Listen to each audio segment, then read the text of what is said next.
మతానికి రాజకీయం తోడైతే ఏమవుతుందో తెలుసా? ఇరాన్ యుద్ధం అవుతుంది. అవునండి, ఇది సున్నీ వర్సెస్ షియా యుద్ధం, ఇజ్రాయెల్ ఇరాన్ యుద్ధంగా పరిగణించకండి. మీ అందరికీ తెలుసా? అసలు అందరూ కొమెనీ అంటారు, కానీ ఖమేనీ గారి కన్నా ముందు కొమెనీ గారు ఇరాన్ దేశాన్ని నాశనం చేశారు. ఈయన పేరు రోహెల్లా ఖమేనీ గారు. ఈయనే ఉంటారు. ఈయన 50% నాశనం చేసి అలీ ఖమేనీ గారికి చేతిలోకి ఇస్తే అలీ ఖమేనీ గారు మిగతాదంతా సర్వనాశనం చేశారు.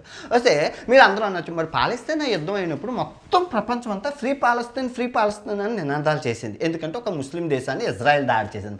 మరి ఇదే ఇజ్రాయెలీ ఇప్పుడు ఇరాన్ మీద దాడి చేసేటప్పుడు ప్రపంచం అంతా సంబరాలు ఎందుకు జరుపుకుంటున్నారు? చిన్న లాజిక్ ఎందుకు మిస్ అయిపోయారు? ఎందుకంటే అలీ ఖమేనీ గారు ఇరాన్లో చేస్తుంది నియంత పాలన. అది ప్రజాస్వామ్యం కాదు, నియంత పాలన. ఆడవాళ్ళని అణచివేత, సావరం, సంపడం. అయితే చరిత్ర చూసుకుంటే 600 సంవత్సరంలో మహమ్మద్ ప్రవక్త గారు ఇస్లాం మతంలో చనిపోయారు. సో చనిపోయాక అప్పుడు ఆధిపత్యం నెక్స్ట్ ప్రవక్త కోసం జరిగిన పోరాటంలోనే ఈ సున్నీలు షియాలు విడిపోయి కొట్టుకు సస్తున్నారు.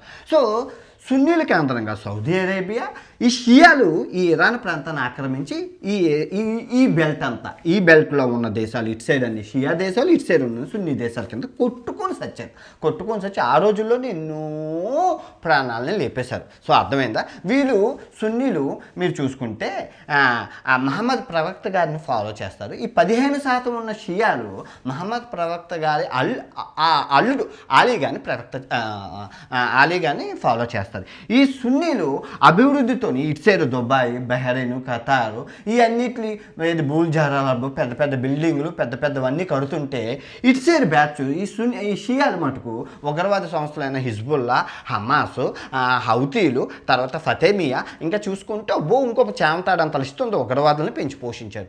ఎందుకు అవసరం అంటే వీళ్ళు మత ఛాందస్సు, మతం చాలా ఎక్స్ట్రీమ్గా ఉంటారు, ఉగ్రవాదం చాలా ఉంటుంది. మతం ఆడవాళ్ళ స్వేచ్ఛను హరించడం ద్వారా ఈ యుద్ధం స్టార్ట్ అయింది. సనాతన ధర్మంలో కులాలు లేవు, ఖురాన్లోని కులాలు లేవు, బైబిల్లో కూడా కులాలు లేవు. కాకపోతే వీళ్ళు సృష్టించి కొట్టుకు సస్తున్నారు. ఆడదాన్ని స్వేచ్ఛ హరించడం ద్వారా కొట్టుకు సస్తున్నారు. ఇక్కడ ఈ బైబిల్ ఈ యూరోప్ నుంచి ఈ బెల్ట్ అంతా మత మార్పిడి చేశారు ఆ రోజుల్లో. వీళ్ళిద్దరు అన్నదమ్ములే. ఈ ఖురాను ఈ బెల్ట్ అంతా మత మార్పిడి చేశారు. సో వీళ్ళిద్దరూ మత మార్పిళ్ళు ఆ రోజు విపరీతంగా జరిగాయి. ఆడదాన్ని స్వేచ్ఛను హరించడం ద్వారా ఈ ఎక్కువగా జరిగింది. వీళ్ళు ఆడవాళ్ళకి స్వేచ్ఛనిచ్చారు, వీళ్ళు ఆడవాళ్ళని స్వేచ్ఛను హరించారు. సో ఇక్కడ మొత్తం ఆడవాళ్ళ విషయంలోనే యుద్ధాలు స్టార్ట్ అయ్యాయి.